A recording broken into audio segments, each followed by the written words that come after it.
Who's doing the intro? I got it. Chet's doing the intro. I can look on Me. Me.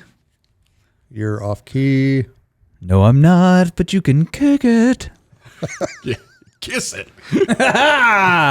Welcome to Hardheaded Podcast. I'm your host, Chet Sears, with Troy, Three-Shot Trussell, and Matt, Sandbagger Amos. We are happy to have you here. Welcome. Straight up in the middle of November, and things are going well. And we are going to talk about what's on Troy's mind.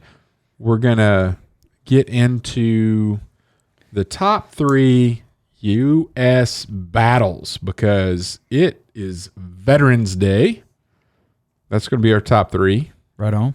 And then Matt's going to close us out with a good word that he's been preparing for. Weeks. All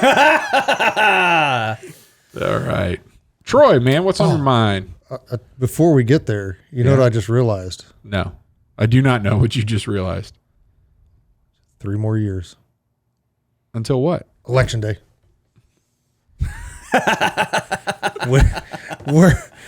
We're so close. We're a quarter of the way through, boys. Yes. Oh, man. Oh, that's a lot of optimism. News. Will we make it? News. Yeah, I don't know. We will see.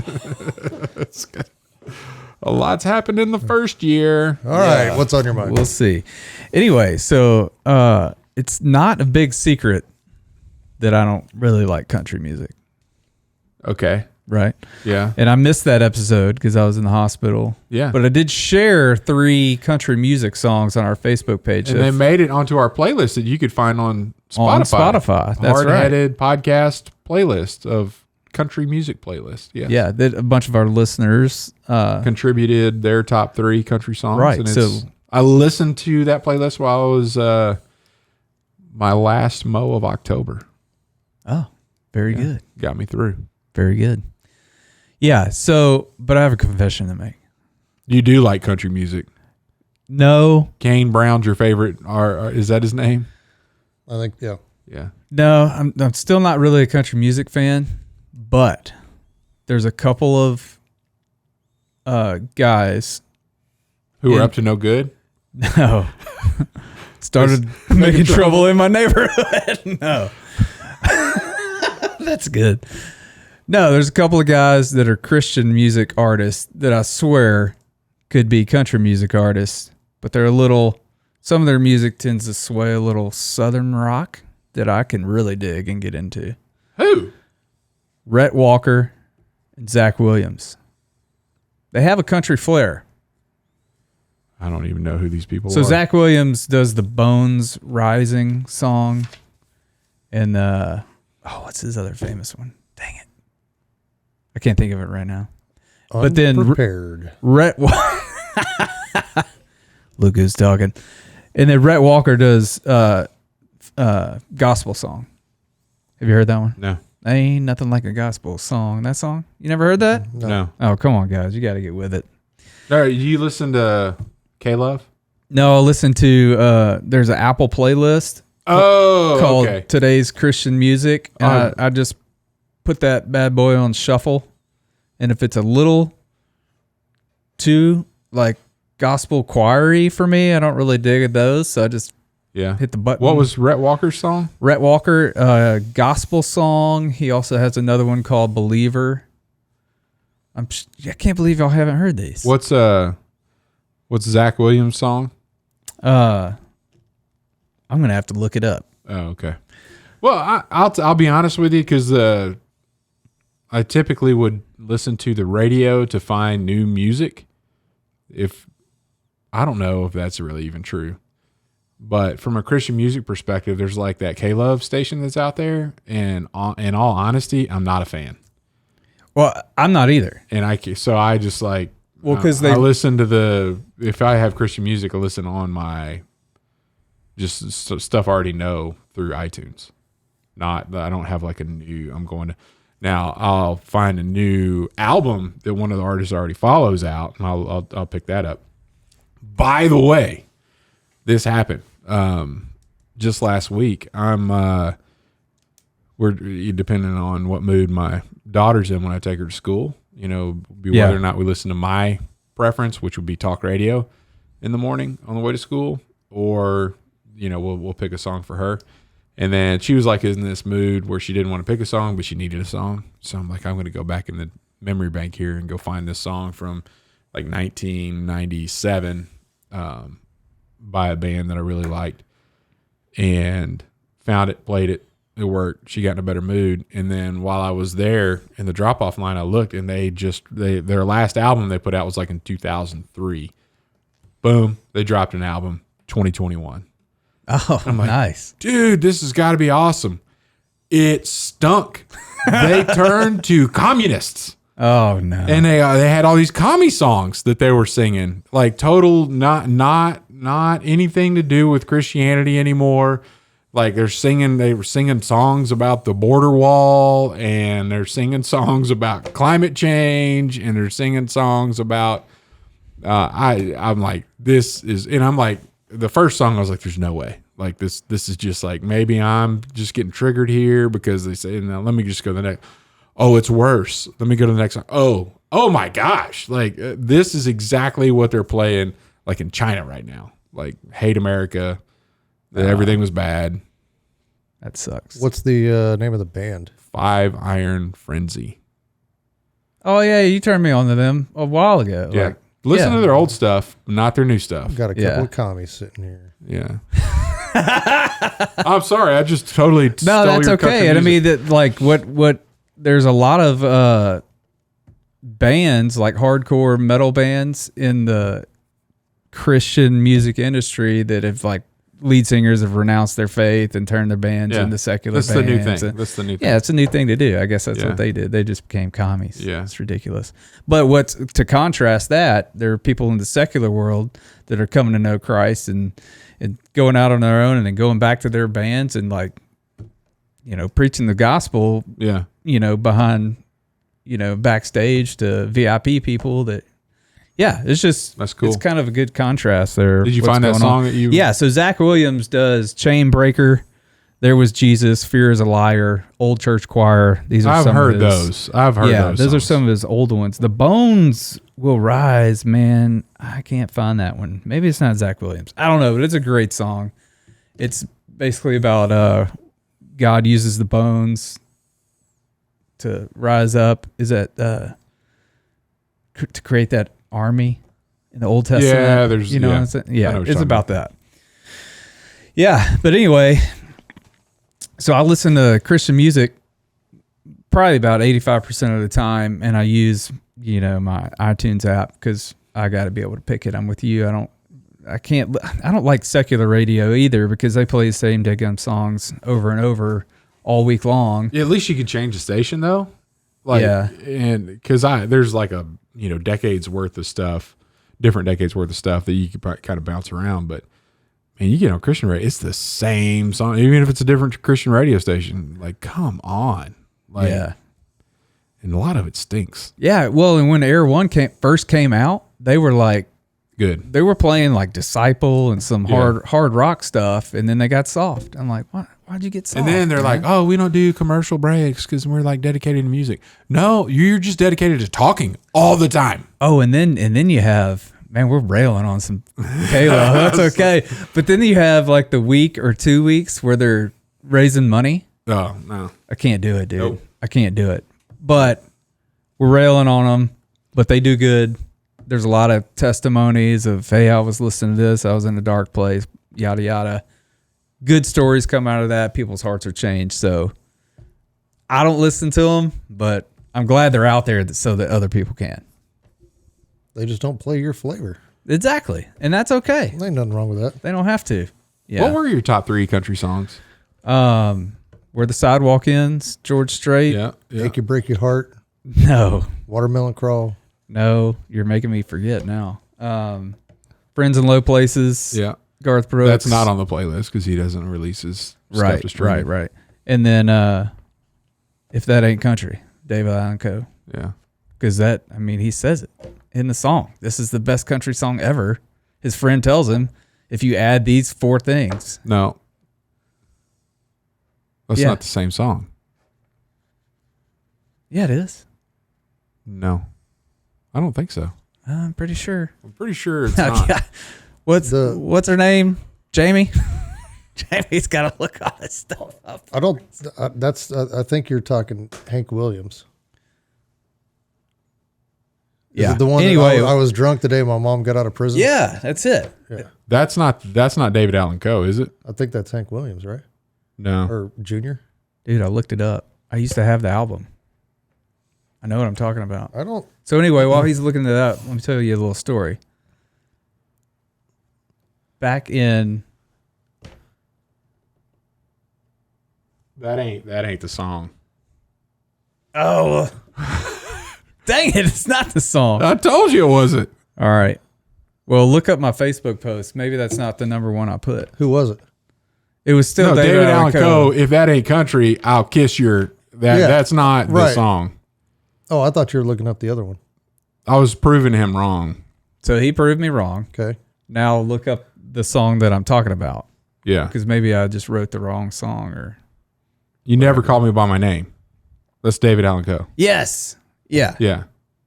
And that's the one. I think that's the one I put on the Facebook post. No, I'm pretty sure you put that if that ain't country. And then I didn't add it to the playlist because all the foul language. David Allan Coe was known for that, I guess. Yeah. Yeah, so music.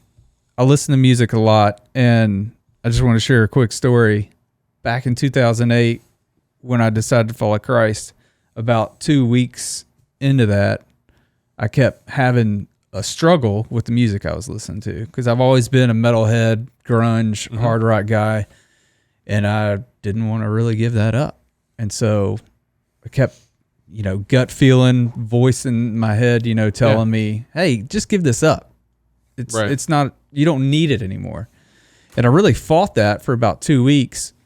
And then I couldn't get it out of my head. So I gave my whole, this was a collection CD. I idolized it, I've been collecting these things since I could buy CDs, 10 or 12. Mm-hmm. And so I finally was like, yeah, I got to get rid of this. I don't know why. So I gave him to my roommate, best friend. And he's like, are you kidding me, dude? This is like part of you. Yeah. And I was like, no, man, I got to give this up. I feel like it's the right thing to do. So I gave it to him. And then about 2 weeks later, a door was open and I met this guy at my church and he was like, hey, I do this podcast. And it was a Christian metal podcast. How he called up Christian metal bands and interviewed them and, was trying to get the word out about, hey, there is this industry out there that's metal and they're, singing about good things, And so I was introduced into that because the whole time I'm thinking Christian music sucks, right? I grew up listening. Mainstream. My mom giving me Petra albums and... Don't you say they suck. Dude, their music is horrible. That's not that bad. Oh, man. They're ballads. Petra and White Cross. Oh, yeah. Oh, my gosh, that music's so bad. What? And then Carmen and all those people. I'm addicted to Jesus. A2J. I mean, the only... Oh, that's so good. But, I mean... I'm getting down with the DC talk. Now, DC talk... I could handle some DC talk. The 1980s version of DC even talk? the 1980s version. Okay. I mean, they were still... it's still 80s music, but it was pretty good. I could handle But see, it. that was the metal of the 80s was like White Cross because they still had that kind of hair metal. Striper. That's what I wanted to say Slayer, but that's the Striper. secular version. Yeah.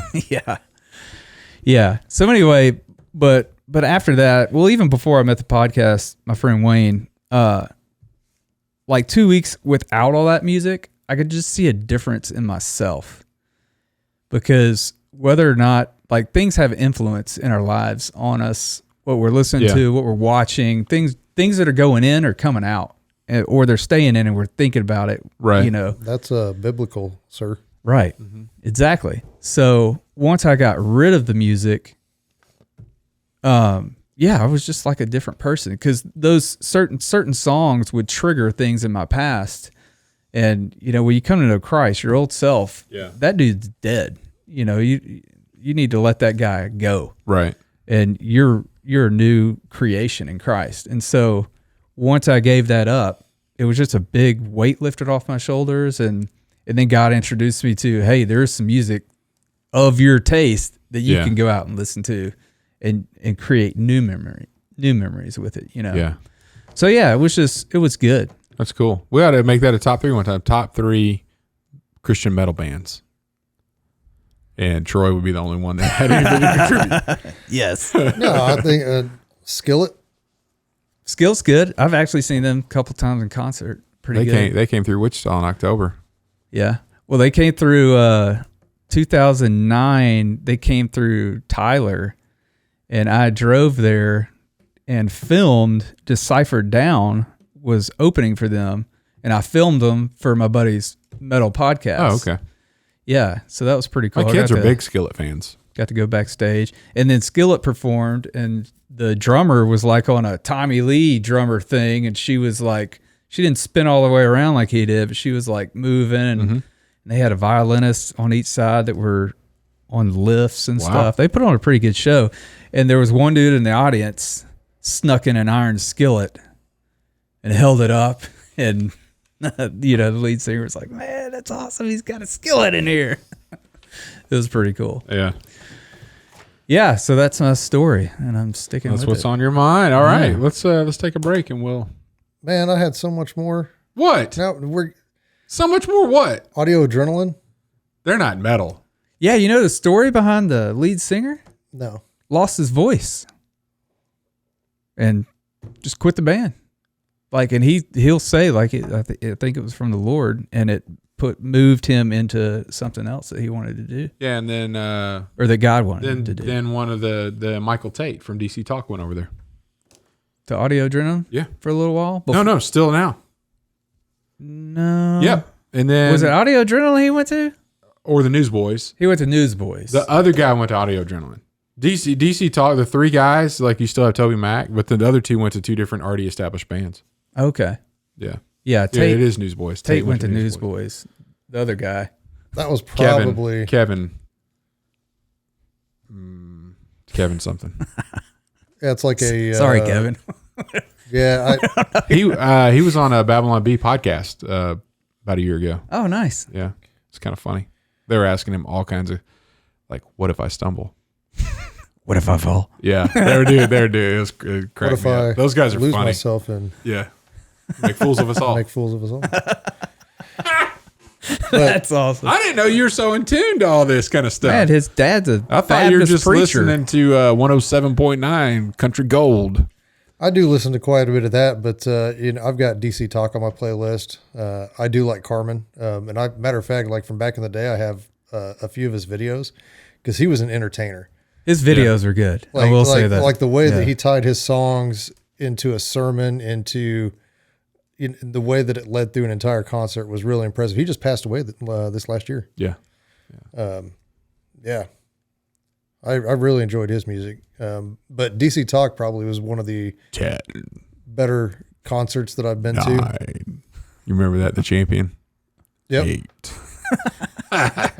Funny. Well, we're losing our audience right now, though. I can tell you, not everybody's digging this old conversation, old 80s Christian music conversation. Yep. And I wore my brother out, like my older brother, because we drove back from Texas down there at my dad's, and we were driving back here. Yeah. And it was a White Cross, but I can't remember. I can't remember the name of the song, but he was so sick of it because I would just hit repeat. And he goes, we listened to that song for the solid 8-hour drive. And he goes, every time you go to sleep, the song would be over. You'd wake up, play it again. He goes, I couldn't wait for you to go back to sleep. Yeah. In the Kingdom. That's the name of the song. There you go. Yeah. What's like How I Met Your Mother? The tape got stuck in the car. And it's 500 miles plays every time they're in the car. Love it. But yeah, no, the DC Talk Jesus Freak. I saw them live in concert here in town when they were a big thing, and I think Audio Adrenaline actually opened for them, and that Yeah. I mean, there was some big time. There was some moshing going on. Nice. Hardcore. Lots of forgiveness. Are we able to take a break right now then? I guess so. Yeah, let's do it. Thank you so much, Matt. I really appreciate it. You're welcome.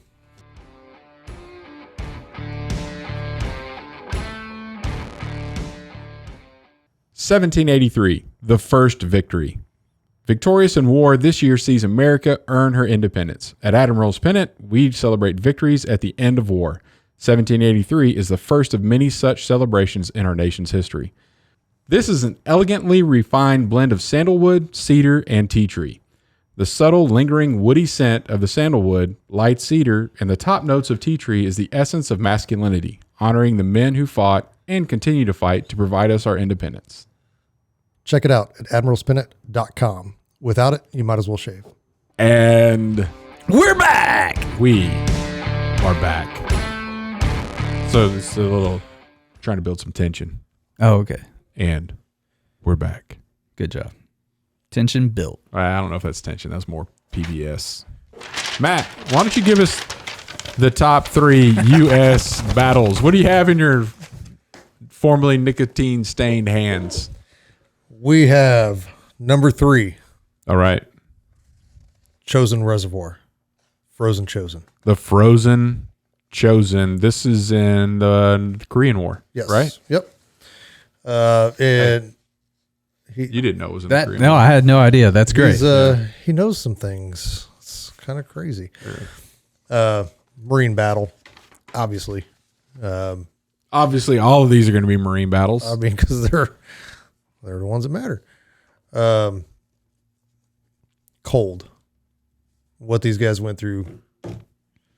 I'm glad that I didn't have to go through that.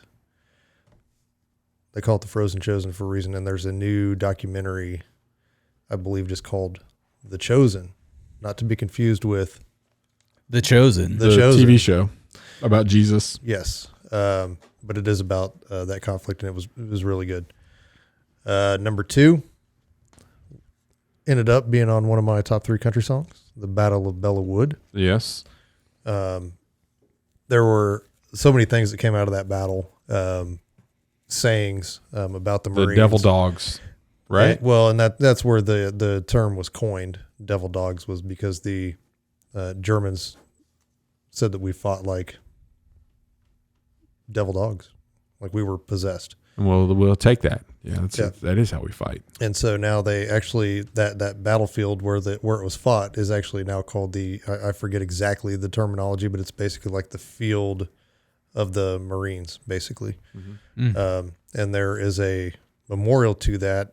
And then if you go there, you can actually drink from the fountain, the Bulldog Fountain, and it's supposed to be, I don't know, pretty awesome. Yeah. And I've wanted to go because my regiment, 1st Battalion, 5th Marines, was one of the units that was there, and when you're a part of that unit, we're allowed to wear the French fourragère, which is what they gave to us in honor of that battle. And we still wear the French fourragère to this day in honor of those Marines that fought there. Oh, cool. So a lot of history with my unit and that battle. And I've always wanted to go. I got cheated out of it when I was in Wounded Warrior Battalion out at Camp Pendleton. For some reason, some person that had never even been deployed got to go in my spot. That wasn't even with 1-5. So anyway, I'm over that kind of. Yeah, way over it. That's obvious. Yes. I am planning to go back. I think Anthony, who we've had on the podcast before, he and I are going to try to go just by ourselves and do that'd be cool, man. Kind of do a little tour of that whole area. Yeah. And then number 1, probably one of the most iconic battles. Iwo Jima. Ah, I guessed it right. And just, going back to what Marines are actually for, that beach landing and assaulting a beachhead and then advancing in and destroying everything in sight.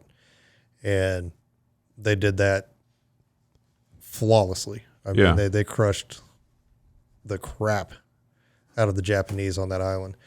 And, you know, when you look at it, and that's another place that a lot of people have gone as far as Marines, like they'll select a few people every year to go back to Iwo Jima on the kind of the memorial and tour that. And they say that volcanic ash on the beach, they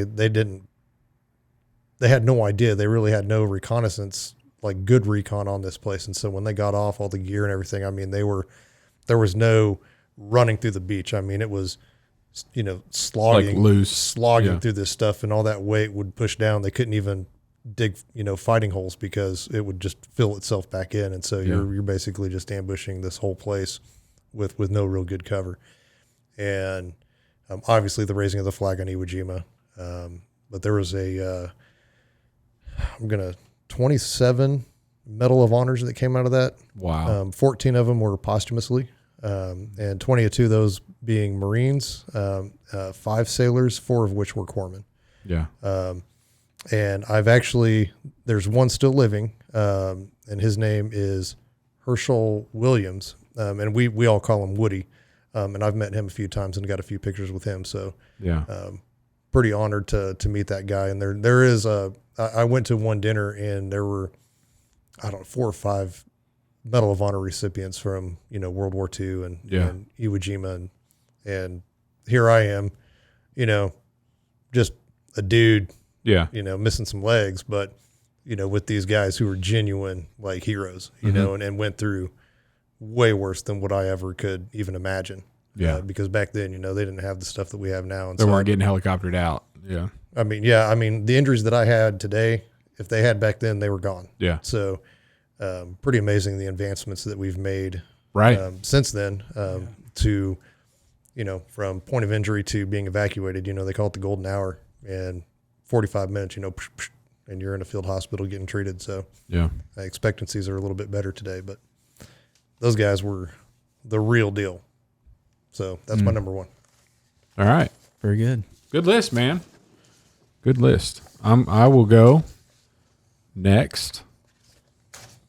Number 3, the battles of Lexington and Concord. Is that ringing any bells? Yes. Yeah. 1775. The shot heard round the world. This is when it was all serious but fun and games until we started fighting. And that's when we started fighting in the Revolutionary War. So it had to happen at some point, and that's where it did. That's where we drew the line in the sand. Yep. Number 2, naval battle, the Battle of Midway. Basically the turning point of the Second World War in the Pacific. We were able to take out the aircraft carrier fleet of the Japanese Navy, and if that were not to have happened, we probably would not have been able to win the war like we did. And through some fantastic strategy and faking out the code breakers, broke what the Japanese were doing, and then they were going to run around on them, and a lot of chance involved, and it all paid off. And talking about the code talkers? No, the code talkers weren't we were the ones using the code talkers, No, but we were intercepting Japanese communications. Oh, I gotcha. But we couldn't figure out what they were calling our installations. So they figured out a way to say, well, let's just say that we had all of our fuel tanks started leaking on such and such an island. And then they put that out there. And then the Japanese started talking about lack of fuel on this code for that island. So then they figured out what they were calling the islands in the area. So then they they knew what the Japanese were talking about and where they were talking about. And once they figured that out, they said, hey, we're going to use that against them. That's cool.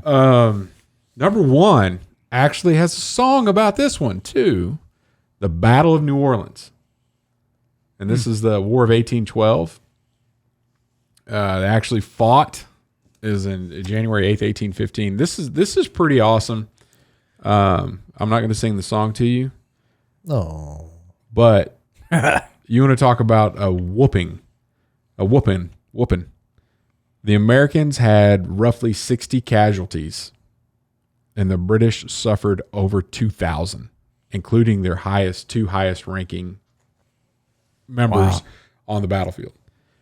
They whooped them. I mean, sent them running, and a huge lopsided victory. It's kind of funny and sad. They formally ended the war on December 24th of 1814, but they hadn't communicated that to everybody yet. So this actually took place 18 days after they'd already signed the treaty to end the war. They're still fighting, and Andrew Jackson, but just schwack. And what was the date that they actually ended it? The Treaty of Ghent. That would be December 24th, Christmas Eve, 1814. Yeah. Is that my favorite cent? What are you talking about? No, it's 1815. Yeah. That's when that's when it took effect. Yep. February 16th, 1815. Yep. I just happen to know all these dates off the top of my head. Yeah, you're going through memory. Well, that's brilliant. why when you said it's over, 1814, I was like, no. No, they signed it, and then it wasn't ratified. You're right. Yeah. It wasn't ratified until 1815. So I just happen to know all these dates, better than me. and it might be in this little guide. Right Yeah. Yes, it is. All right. Well, I'll go last. Number 3 for me is the Battle of Shiloh. Yes. Civil War. Yes, April 6, 1862 to April 7th, 1862. Battle of Shiloh was a crucial success for the Union Army led by Grant, and it was in Tennessee. And it allowed Grant to begin a massive operation in the Mississippi Valley later that year. So it was a huge success for him. Mm-hmm. And then another one from the Civil War, Battle of Gettysburg, number 2, July 1st through 3rd, 1863. It stopped the Confederate momentum in the Eastern Theater, and it probably killed any chance of Europe intervening in the war. And it gave the Federals badly needed victory and boosted Northern morale. Yeah. That's significant. Yeah. Lots of... One battlefield that I really want to go to. You know, that's where Eisenhower moved when he left the presidency. I did not. Yep.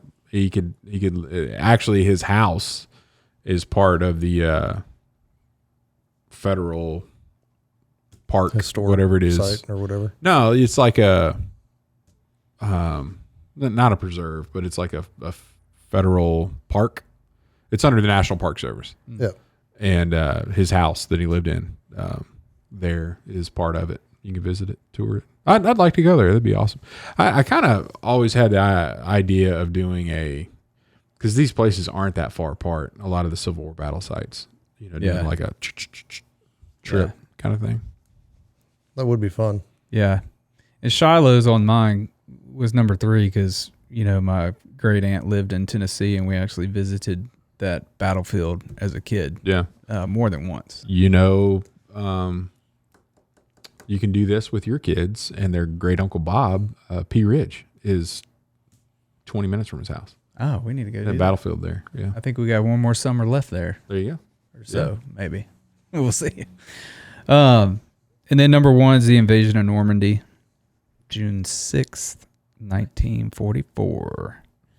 Yeah, and I didn't know the numbers when I was doing some research on this, but more than 90,000 Allied soldiers were killed or wounded, but their sacrifice allowed more than 100,000 soldiers to begin taking Europe back. Yeah, taking France. Europe back to defeat Hitler. So, yeah, that's pretty significant. There's a new movie coming out it's British military for World War II where they. Oh man, I'm gonna have to send you guys this link. It's fascinating. I started digging into the story after I saw the preview, where they dressed up they got a dead body, and they dressed it up as a officer and planted papers on it and literally set it out to a float to get caught by the Germans. Or when they invaded Italy, they were going in through Italy to, kind of come in through France and going through Italy and kind of converge on Germany.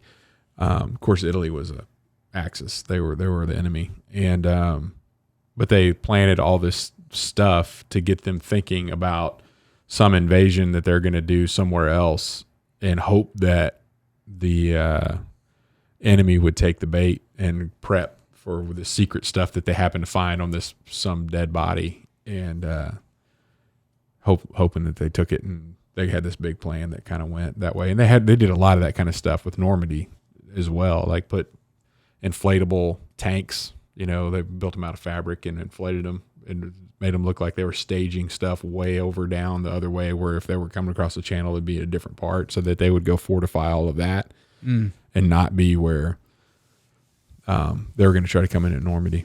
But that ought to be a pretty good show. So it's something I'd never heard of before, but it all hinged on them finding a dead body floating in the channel, and then getting all the information off of it, thinking that, oh man, we really came across something here. Let's go stop them. And they actually planted every bit of it. That's crazy. Yep. Yeah, I'd love to see that. All right, man. Those are all good stuff. Yep. The old Battle of Midway. You can actually visit the Midway, San Diego. Oh, the ship named Midway for that battle. Yep. That's cool. Aircraft carrier. Yeah, it's pretty awesome. Yeah, I like those. There's an aircraft carrier in Charleston, South Carolina, that houses the Medal of Honor Museum. Oh, that's cool. Yeah, which is pretty neat. Been there. All right. I think Matt's got our good word for the evening. Oh, man. Been waiting for this. Yeah, because I completely forgot again, even as we were doing the podcast. But in light of Veterans Day. Yes. Veterans Day. What? Veterans Day. Veterans Day? Veterans Day. He said the short version. Whatever. He can do what he wants. Time you figured that out. But I was kind of struggling with what to bring to the table, I guess, for this good word. And I wanted to tie it into veterans, and kind of what I see is a lot of veterans are, I guess I see a trend with like they're owed something. And so I guess the word of the day for me today is humble. And I guess I'm going to come out of Proverbs 11:12 for this one. It says, when pride comes, then comes disgrace, but with the humble is wisdom. And then it says in 1 Peter 5:5, likewise, you who are younger, be subject to the elders, clothe yourselves, all of you, with humility toward one another, for God opposes the proud, but gives grace to the humble. Mm-hmm. And so I think when, all these guys that think they're owed something, I mean, it just leads them down a bad road. Whereas if you humble yourself and think of others as, not necessarily better than you, but greater than yourself, and you focus your effort on helping somebody else or helping others and focusing your attention towards them instead of trying to get it for yourself, that's the way it was meant to be. And you end up better off that way, and you don't have a lot of the issues that I see in the veteran community. So my word of the day today to all veterans who have served would be humble and serve others. Continue just because you're out of the military doesn't mean your service is ended. Continue to serve others. It may not be in the capacity of, carrying a gun and, kicking ass, but yeah, humble yourself, be there for others, because you're not all that. There's been millions of people who've done it before you. Millions of people are going to come behind you. You're really nobody special. So treat others greater than yourself. Take care of them. I like it. That's good kind of my word. Just be humble. Thanks, man. It's good. But with that said, Thank you. we do appreciate your service. Absolutely. And this is your day. And for the rest of America, Memorial Day is the day for the fallen. Veterans Day is the day For those who have served. for those who have served. So Yep. just to clarify that. And I had a really funny joke too, but I completely forgot because Well, hey, at least you brought a good word. Maybe, That's maybe good. you had a joke. I don't know if it was funny. it was going to be funny for sure. Okay. But I forget. Yep. Who's bringing us out? I think Matt should. He won't. Nope. I saw you first. Thank you for tuning in to this week's episode of Hardheaded Podcast. Don't forget to like, share, subscribe. It helps a lot. Rate and review. Go to hardheadedpodcast.com and purchase some merchandise. Oh my gosh, we're getting some rave reviews from the merchandise. These are some killer swag. We got Some killer merch out there. some more ideas of some future purchases that you may want to make as well. All of them make fun of Matt Yep, we got some different designs coming out. because Troy and Chet are the ones doing the merchandise store. That's right. I have nothing to do with it. Y'all have a good week.